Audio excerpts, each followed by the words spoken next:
ఉంటారు. కొంతమంది వారంలో 2 సార్లు పూరీలు చేస్తూ ఉంటారు. ఇక 1, 2 సార్లన్నా చపాతీలు కూడా చేస్తూ ఉంటారు.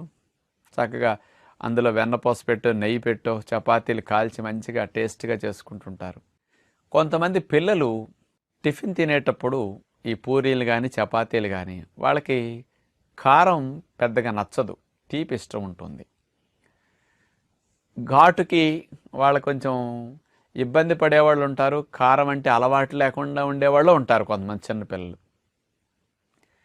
ఇలాంటి వాళ్ళు ఏం చేస్తుంటారంటే ఈజీగా పూరీలను గానీ, చపాతీని గానీ తినటం కోసం పక్కనే చిన్నప్పటి నుంచి పేరెంట్స్ ఒక అలవాటు చేస్తుంటారు. వాడు కారం అన్నాడనుకోండి, మామూలుగా కొంచెం చట్నీయో ఏదన్నా సాంబారో ఏదో వెరైటీలు అట్లా కూర పెడతారు కదా, వాడు కొద్ది కొద్దిగా ముంచుకుంటాడు. ఘాటు అనేసరికి పక్కనే పంచదార కూడా వేసి ఉంచుతారు. ఇడ్లీ చూడండి, చట్నీ పెట్టినా ఇడ్లీ పక్కన వాళ్ళు పంచదార కూడా పెడతారు.